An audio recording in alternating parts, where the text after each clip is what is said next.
The human brain, an elegant 3-pound universe of biological machinery. It is the architect of our reality, the source of our consciousness, the one thing we trust to be us. It whispers our ambitions, it holds our memories, it guides our hands. But what happens when the narrator in our own head becomes unreliable? What happens when this intricate machine, without warning or permission, produces errors? Spontaneous, unsettling deviations from the person you believe yourself to be. Imagine standing on a high balcony, the city lights below like a distant galaxy. You are safe. You are content. And yet a chilling, unsolicited thought surfaces from the depths. The vivid physical sensation of an urge to leap into the void. Imagine driving, your hands steady on the wheel, when a fleeting, horrific image flashes in your mind, a sharp turn into oncoming traffic. It's not a desire, it's an intrusion, a hostile piece of data in your own cognitive stream. These moments are profoundly isolating. They arrive uninvited, haunt us with shame, and make us question our own sanity. We bury them deep, convinced they're a sign of some hidden darkness, a crack in our character that no one else could possibly share or understand. We become strangers in our own minds, silently policing the borders of our own thoughts. But what if I told you that these thoughts are not a sign that you are broken? What if they are not unique to you at all? What if they are simply glitches? Strange, universal, and deeply misunderstood features of the human brain's operating system. In this investigation, we will pull back the curtain on 3 of these profound glitches. We will move past superstition and into the realm of psychology and neuroscience.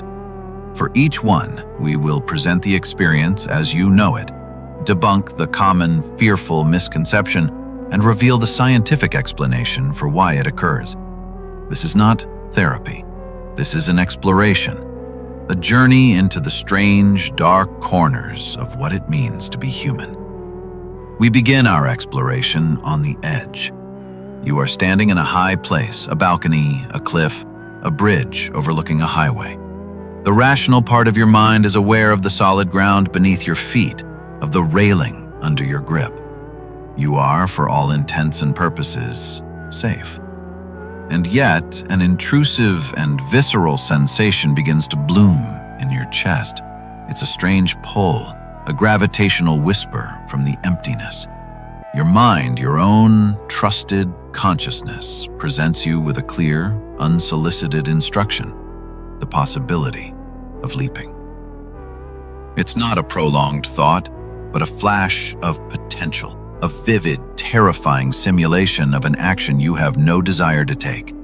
The immediate, terrifying misconception is that this is a hidden suicidal urge, a secret death wish bubbling up from the dark depths of your subconscious. This interpretation is not only frightening, it is fundamentally incorrect. In fact, psychological studies suggest that this experience is not correlated with suicidal ideation at all. People who experience it are often those with a high sensitivity to internal signals and a strong will to live. The phenomenon is so distinct, it has its own name, a term that captures its poetic dread. From the French, l'appel du vide, the call of the void. So, what is the scientific explanation for this profound neurological paradox? The glitch occurs because of a lag in processing speeds between 2 different parts of your brain. First, you have your ancient nonverbal alarm system, the amygdala, which operates at near instantaneous speeds. When you're in a high place, it screams a very simple, life-saving command to your body. Danger of falling, mortal threat, do not move. It does this to protect you. But this high-speed primal signal travels to your modern, language-based brain, the prefrontal cortex, which is a fraction of a second slower. Your conscious mind receives this incredibly loud, urgent signal related to the concepts of falling and death, and it struggles to interpret the raw data. It logically asks, why am I receiving such an intense signal about jumping? In that split second of confusion, it misinterprets the warning against the action as an impulse towards the action. The call of the void is a paradox of our survival instinct. But what about the glitches that don't feel like a misfired safety alarm, but like a direct violation of our character? This brings us to our second glitch, the phenomenon of intrusive thoughts. These are the thoughts that are not just strange, but feel morally reprehensible. They are the sudden, unwanted, and often horrific images or urges that flash in your mind, completely against your will.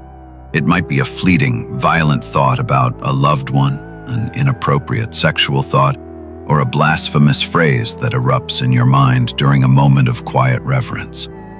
They feel like a contamination, a piece of hostile code injected directly into your consciousness, leaving you with a profound and lingering question. Why would I even think that? The immediate and deeply painful misconception is that these thoughts are a window into your true, dark self, that they represent a secret desire you are suppressing, a sign that deep down you are a bad, violent, or deviant person, barely restraining a monstrous nature. This belief is the source of immense unnecessary guilt and shame. It forces us into a silent battle against our own minds because we believe the thought itself is a reflection of our intent.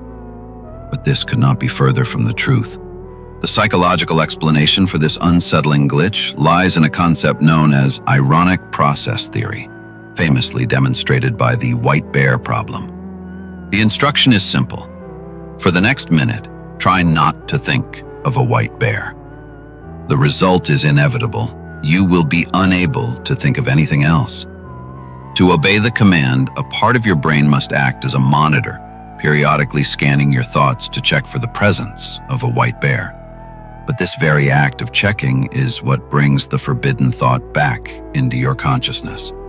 When a random, horrible, meaningless thought appears, what some psychologists call mental junk mail, your moral compass immediately reacts with a powerful command. That's a terrible thought. I must not think that. In doing so, you have just created your own white bear. Your brain, in its valiant effort to suppress the thought, keeps checking for it, creating a torturous feedback loop. These thoughts are not your desires. They are a paradox of mental control. The proof of your good character is not the absence of the thought, but your immediate, visceral reaction of horror towards it. Our previous glitch was about thoughts we desperately want to escape. But our final glitch is different. It doesn't feel like an intrusion.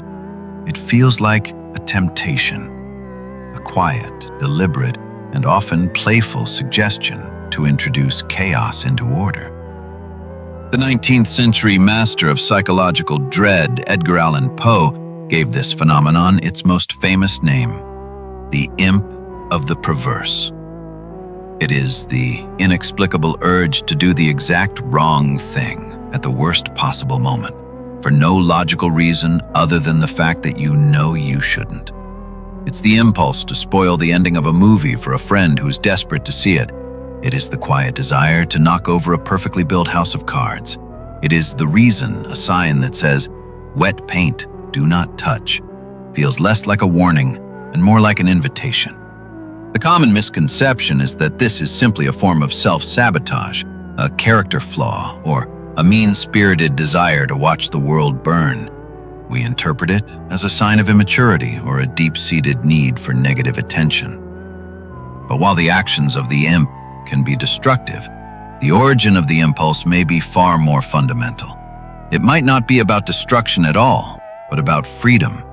The psychological explanation for this is one of the most fascinating, as it touches upon the very nature of free will. Our lives are governed by an immense and invisible web of rules, consequences, and social contracts. We are conditioned from birth to follow a logical script. We should be careful. We should be polite. We should preserve order. The imp of the perverse is your brain's rebellion against this programming. It is a silent simulation, a quick internal test to confirm its own agency. When you feel the urge to do the wrong thing, it is your consciousness quietly declaring, I see the script, I know the rules, but I am an independent agent, and I could deviate if I chose to. It isn't a plan to cause chaos. It is a profound momentary acknowledgement of your power to do so. It is the chilling and exhilarating whisper of your own absolute freedom, staring back at you from the abyss of possibility. And so we arrive at a single unifying truth. The call of the void, the intrusive thought, and the imp of the perverse are not separate, isolated errors. They are a trilogy of paradoxes woven into the very fabric of our advanced consciousness. They are the artifacts of a mind complex enough to perceive its own warnings, to police its own content, and to question its own rules. The call is the paradox of our survival instinct. The thought is the paradox of our moral self-awareness, and the imp is the paradox of our own free will. For too long, we have been taught to fear the dark and unpredictable corners of our minds, to see these glitches as bugs in our code that need to be patched or eliminated. But perhaps this is the fundamental misunderstanding. The human mind is not a perfect, logical computer that can be debugged. It is a chaotic, beautiful, and often contradictory biological machine shaped by millions of years of evolution. These glitches are not bugs, they are features. They are the echoes of our powerful survival instincts, the proof of our strong moral compass, and the expression of our untamable freedom. They remind us that we are not simple, predictable automatons, but dynamic, mysterious, and endlessly fascinating beings. Learning to observe these phenomena within yourself without judgment, to greet them with curiosity instead of fear, is a fundamental step towards a more authentic self-understanding. You are not your strangest thought. You are the silent, aware space that observes it. This brings us back to you. Which of these glitches resonates most with your own private experience? And what does it tell you about the intricate and sometimes unreliable narrator inside your own mind? Share your story in the comments below. You may be surprised to discover you are in very good company. If this exploration has provided you with a new perspective, consider liking this video and subscribing for more journeys into the complex architecture of the human mind. Thank you for your time.